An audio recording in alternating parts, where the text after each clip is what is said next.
Pak Anies ingin berpihak kepada siapa? Mengulangi berhadap-hadapan dengan oligarki reklamasi, ya kan? Saat di Jakarta mungkin terbilang sukses lah. Pak Anies tidak melanjutkan. Nah sekarang kalau Pak Anies dia melihat kondisi di Riau, Pak Anies mau berpihak kepada siapa? Sedangkan kondisi sekarang para perusahaan sawit itu HGU-nya mau habis. HGU-nya mau habis. Bila HGU itu diperpanjang dan mengikuti Undang-Undang Omnibus Law, maka konsesinya bukan 25 tahun lagi, tapi 90 tahun. Yang harus dipertimbangkan Pak Anies, 90 tahun dalam mengelola kebun, masyarakat dalam proses 90 tahun ada di mana? Masukkah dia di dalam kegiatan perkebunan atau hanya sekedar penghias tanda tangan di dokumen-dokumen untuk mengesahkan agar HGU itu diperpanjang? Ini PR besar buat Bang Anies ya? PR besar. Dia mau berdiri di mana? Untuk memperpanjang perusahaan tanpa mengikut sertakan masyarakat, atau dia menjadi backup masyarakat dan membawa masyarakat masuk dalam proses pembangunan kebun selama 90 tahun.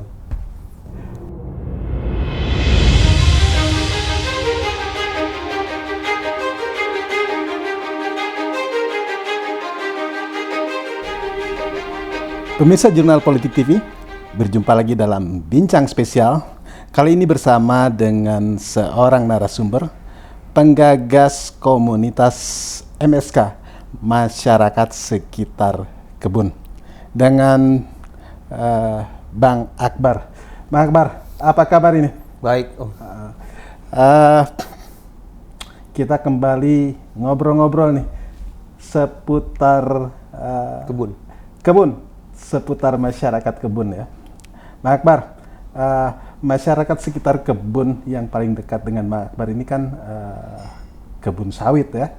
Ya. Kebun sawit ini kan menarik, fluktuitas harganya ini cukup menarik.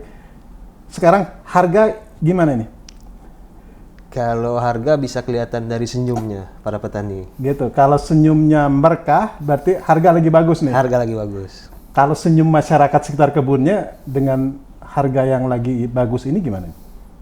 Kayaknya lagi bagus nih, karena memang dia perputarannya setiap Eropa lagi musim salju, maka daya tawar sawit di pasar itu tinggi. Pasar internasional ya? Pasar internasional tinggi karena mereka tidak bisa menanam bunga biji matahari. Jadi memang setelah musim panas berlalu di Eropa, giliran sawit itu yang naik terus. Nanti pas sudah mau dekat lagi pertengahan tahun di depan, turun lagi. Nah,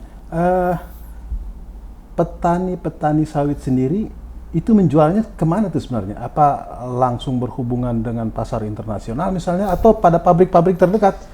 Jadi kalau paling jauh itu petani jual ke pengepul. Pengepul ya? Pengepul, karena petani nggak punya armada untuk ngangkut buah, dan juga banyak petani itu cuma ada 2 hektar, 3 hektar. Jadi untuk muat satu kantor, satu mobil itu untuk muatan 8 ton mereka nggak punya kapasitas itu. Jadi dia taruh di pengepul. Pengepul nanti dikumpulin, bawa ke pabrik. Yang menentukan berarti menentukan harga pengepul itu ya? Iya, dia kalau pengepul tuh dia kayaknya ngambil untung itu, bukan untung ya, ngambil ongkos akomodasi itu 200 perak dari harga pabrik. Jadi kalau harga pabrik 2.600, ada namanya harga papan itu. Di bawah dia ngambil ke petani 2.400. Per kilogram? Per kilogram ya. Nah, ini kan kita ingin mengamati nih dari komunitas yang dibangun oleh Bang Akbar ini. Masyarakat sekitar kebun. Masyarakat sekitar kebun. Ya. Masyarakat itu kan tentu banyak ya profesinya, walaupun hidup di sekitar kebun. Kan tak semua juga mereka ini adalah petani penggarap lahannya sendiri. Betul. Pertanian sendiri. Tapi ada juga yang menjadi buruh dan sebagainya. Nah, sejauh pengamatan Bang Akbar, katakanlah masyarakat sekitar kebun sawit, ini harganya lagi bagus. Nah, berpengaruh nggak dengan kehidupan masyarakatnya gitu? Atau gimana sih sistem pengupahan ini kira-kira gimana untuk yang buruh-buruh kebun ini? Kalau buruh kebun itu dia memang sudah flat aja ya, sudah ikut aturan perusahaan, ikut sistem gaji aja, gaji bulanan, terus ada bonus tahunan, bonus kinerja segala macam. Memang yang perlu diperhatikan pemerintah ini, kalau konteksnya kita sekarang bicara itu masyarakat yang di luar dari kebun, yang dia memang merantau, terus membuka lahan, menggarap yang tadinya belum jadi kebun, dia garap hutan. Di situ masih ada binatang-binatang buas dulu itu tahun 2000, yang sampai sekarang itu belum diperhatikan oleh pemerintah daerah ataupun mungkin pemerintah pusat terlalu jauh ya, tapi pemerintah daerah sendiri juga nggak terlalu peduli gitu. Berarti mereka harus survive sendiri ya? Iya, kalau di sekitar sana itu tahun 2000-an itu mungkin binatang buas itu masih ada lah. Kalau dulu tuh jalurnya gajah di situ. Apa kira-kira problem-problem besar yang dihadapi masyarakat sekitar kebun ini? Baik mereka yang penggarap atau seperti yang Anda ceritakan, dia mulai dari nol, orang yang dari luar gitu kan, maupun mereka yang penduduk setempat misalnya. Penduduk setempat juga kan sebenarnya pendatang juga ya untuk lokasi-lokasi tertentu. Kira-kira problem besar yang mereka hadapi itu sebenarnya apa gitu? Kalau problem mendasarnya itu aturan mainnya nggak jelas. Contohnya begini, ada kawasan namanya kawasan hutan dan area penggunaan lain. Nah itu tidak dipahami benar-benar oleh misalnya aparat di setempat, misalnya di desa. Jadi banyak, ada oknum lah kita sebut. Itu dia menjual kawasan-kawasan hutan itu dengan mengeluarkan SKT, surat keterangan tanah. Yang dimana kalau itu... Surat keterangan tanah ini muncul dari mana? Dari desa aja. Oh dari desa, oke. Padahal kalau misalnya masalah kepemilikan itu kan hanya bisa dikeluarkan ketika kawasan itu udah jadi area penggunaan lain. Nah, tapi banyak oknum di bawah itu entah karena sengaja, entah karena tidak mengerti, mereka jual. Mereka jual atas nama kelompok tani, pemberdayaan segala macam, yang dimana itu melanggar undang-undang. Nah, nanti permasalahannya adalah ketika masyarakat sudah beli, ternyata di kemudian hari pemerintah mengeluarkan konsesi untuk perusahaan. Karena kawasan itu nanti, kalau kebun itu namanya HGU, hak guna usaha. Jadi tidak ada kepemilikan atas tanah, adanya hak untuk menggunakan tanah. Nah, tapi di bawah itu rancu. Ditambah rancunya lagi, ketika SKT itu keluar dari desa, itu ditaruh di perbankan, itu uang keluar untuk mendanai. Padahal itu tidak boleh sebenarnya. Nah, jadi permasalahan mendasar adalah ketidakjelasan aturan. Perbaiki aturan-aturan ya. Iya. Nah ini kan tidak hanya terkait oleh pemerintah daerah kan. Ini kan juga urusan status tanah, status lahan, ya kan, yang statusnya hutan atau hak penggunaan lain. Ini kan yang menentukan pemerintah pusat ini. Nah, kira-kira apa yang mesti dilakukan oleh pemerintah pusat ini? Kalau pemerintah pusat ini kan ada perubahan mendasar sejak ada otonomi daerah. Ini mungkin bisa kejadian nanti ketika ada pilpres serentak. Presiden merasa saya dipilih langsung oleh rakyat, gubernur merasa dipilih langsung oleh rakyat, bupati merasa dipilih langsung oleh rakyat, kepala desa dipilih langsung oleh rakyat. Artinya nanti mereka mempunyai dasar menggunakan atas nama rakyat untuk mengeluarkan kebijakan. Sedangkan kebijakan antara yang di bawah sampai di atas itu tidak terkoordinasi dengan baik. Gitu. Ada misalnya ngeluarin izin prinsip di dalam satu daerah, padahal daerah itu masih kawasan hutan. Dia harus koordinasi lagi ke atas. Memang kalau bagi pengusaha ini melelahkan ya. Di pingpong bawah ke atas, pingpong bawah ke atas. Nah, kadang-kadang ada pengusaha yang nakal atau masyarakat yang tidak mengerti, itu dia main garap aja. Itu yang kejadian, makanya kalau sering kita lihat ada siklus kebakaran. Nah, jadi setiap nanti ada satu masa pasti ada kebakaran. Tapi kan di dalam 3 tahun ini atau 4 tahun belakangan ini kan hampir jarang didengar kebakaran. Kebakaran itu kan memang ketika pembukaan lahan sengaja dibakar kan? Iya, kalau misalnya itu dikatakan di media pasti bermasalah. Itu pasti dikatakan ini cuaca panas. Terus juga kondisinya tanah kering segala macam. Tapi memang ada satu metode yang lebih hemat, tapi udah dilarang oleh pemerintah ya. Dilarang oleh pemerintah untuk membuka lahan dengan cara dibakar. Udah dilarang. Tapi prakteknya memang itu jadi bahan evaluasi dulu ya. Itu memang dibakar aja. Karena saking mahalnya kalau misalnya harus menggunakan alat berat segala macam gitu. kembali ke problem-problem bahkan termasuk juga konflik ya, kan sering kali terjadi itu. Kita lihat di berbagai media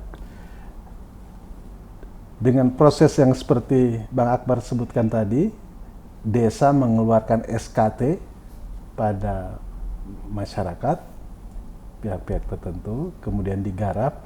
Nah, tiba-tiba pemerintah pusat memberikan hak guna usaha kepada perusahaan tertentu.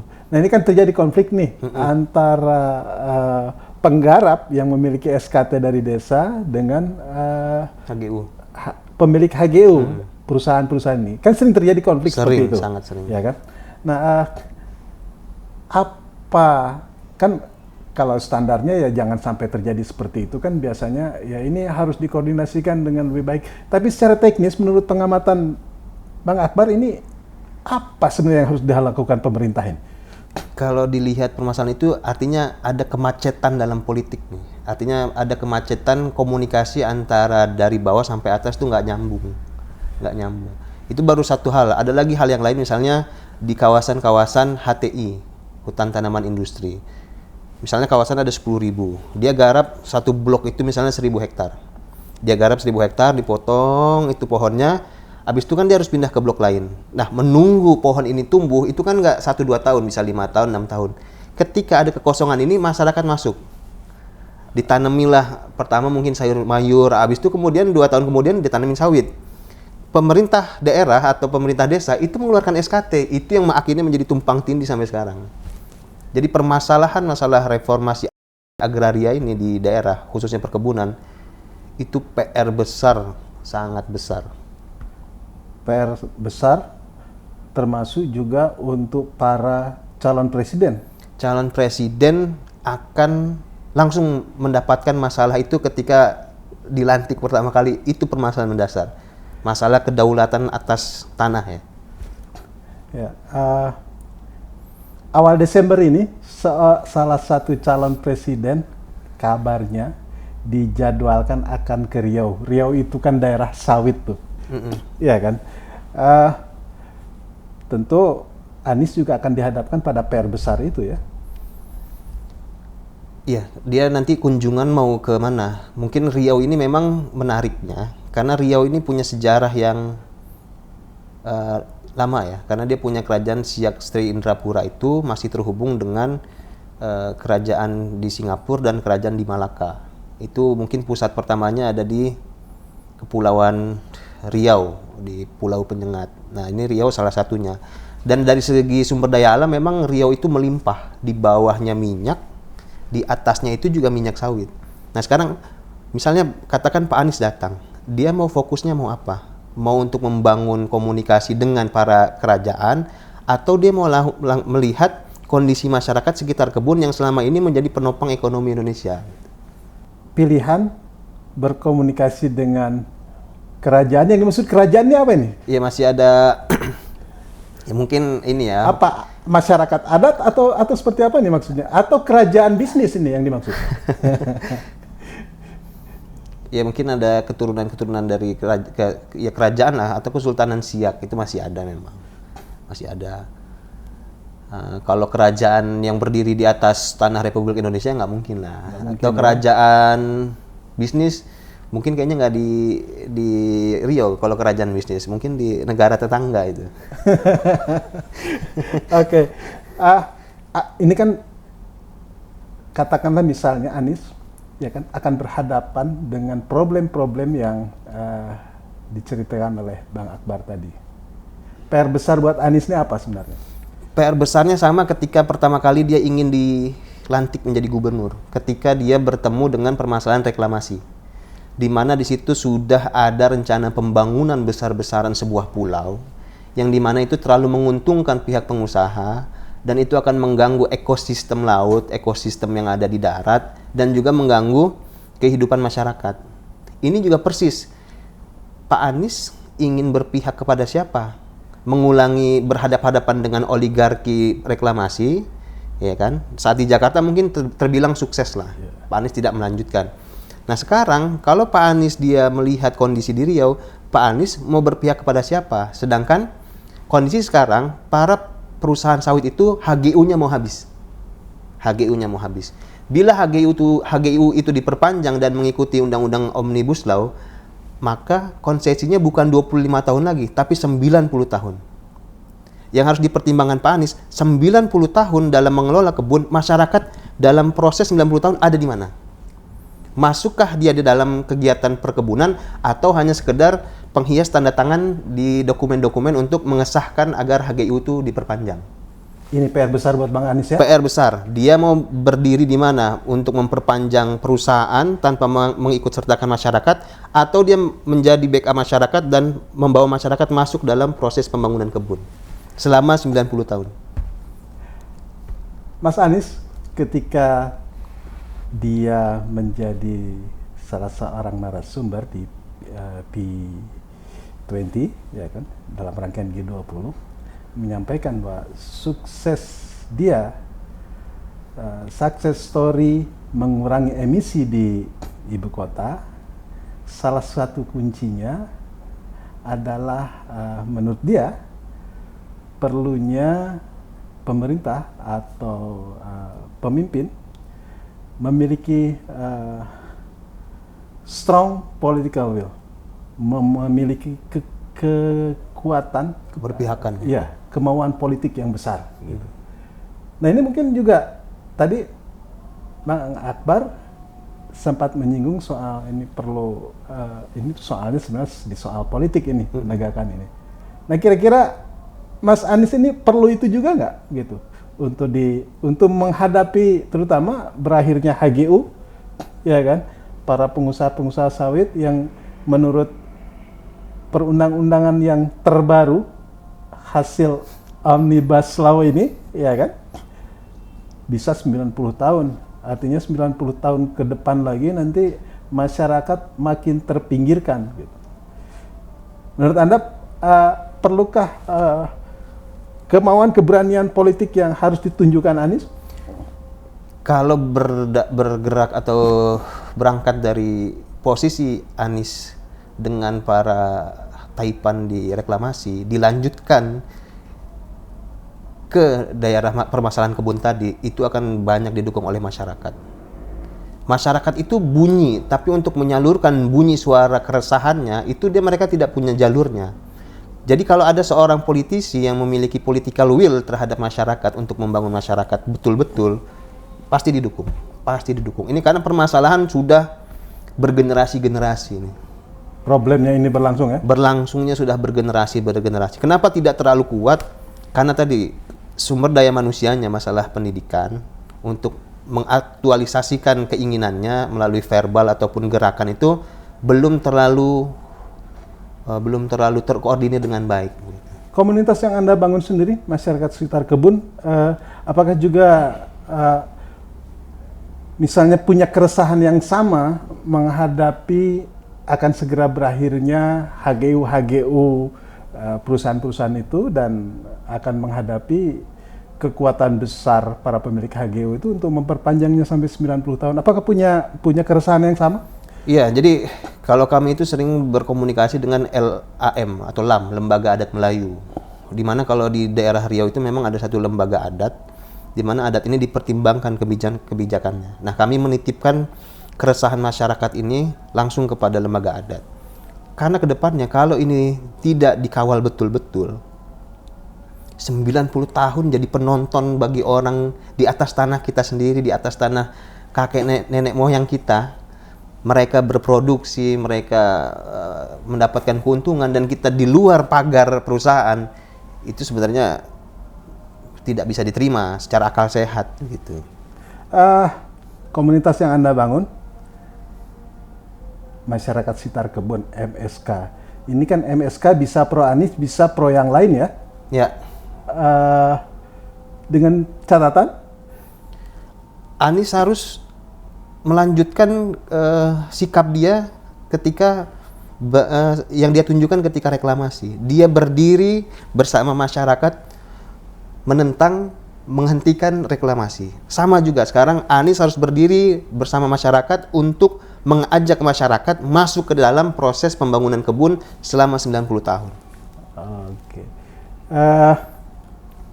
Masyarakat sendiri kira-kira siap nggak kalau misalnya penguasa yang akan datang itu punya political will yang cukup kuat untuk berdiri bersama rakyatnya? Saya rasa memang butuh waktu untuk adaptasi ya terhadap kondisi itu. Tapi sejauh ini masyarakat memang sudah mandiri. Didukung lagi dengan adanya political will yang kuat dari penguasa. Mungkin proses perubahan pemahaman masyarakat jadi lebih cepat gitu. Oke. Kata kunci terakhir, Bang Akbar, untuk kepemimpinan nasional ke depan ini, selain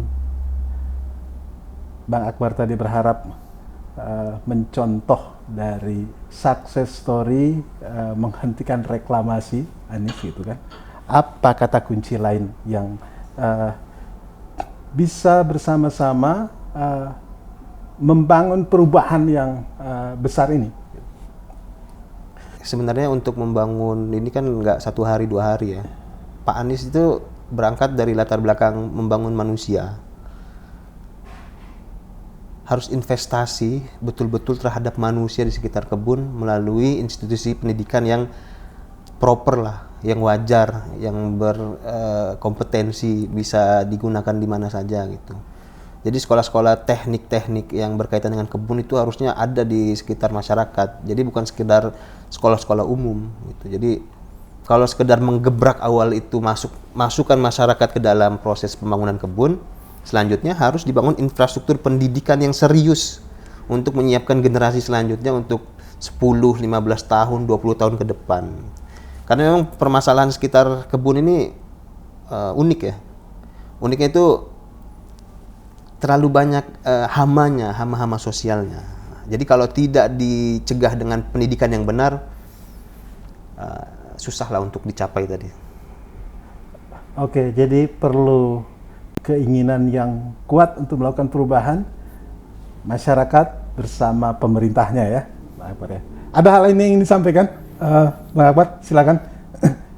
Jadi 3 hal saja yang disampaikan. Mungkin masalah sekitar kebun tuh kenapa tidak terlalu majunya cepat. Kemandekan politik, tidak terkoordinasinya antara yang di bawah sampai di atas itu nggak nyambung. Mereka mengeluarkan kebijakan masing-masing sesuai selera masing-masing. Adanya korupsi. Korupsi itu misalnya dalam penerbitan AMDAL, analisis mengenai dampak lingkungan. Lingkungan di situ ada salah satu bagian itu lingkungan hidup. Lingkungan hidup itu di bawahnya adalah tentang manusia. Nah, kondisi sosial masyarakat di situ tidak dijadikan satu bargain sebagai dibolehkannya AMDAL asal pembangunan masyarakatnya pun harus dibangun. Itu tidak. Jadi ada permasalahan korupsi secara intelektual gitu, hanya sekedar tanda tangan. Yang ketiga, infrastruktur. Mungkin harus lebih baiklah dari pemerintah sekarang. Yang dibutuhkan masyarakat adalah akses dari kebun menuju pabrik yang memang selama ini kalau lagi musim hujan itu ada istilah babi aja kalau jalan di situ terpuruk. Babi saja terpuruk ya? Babi aja terpuruk. Apalagi manusia. Apalagi manusia. Jadi proses untuk mengeluarkan buah dari dalam kebun, keluar kebun itu, kalau udah hujan itu lumpur semua. Nah, jadi 3 ini. Nah, infrastruktur ini memang sejauh ini masyarakat sendiri yang memang mandiri. Tapi kalau didukung oleh pemerintah, 3 hal ini bisa cukup menyelesaikan 70% masalah masyarakat di sekitar kebun. Oke, baik.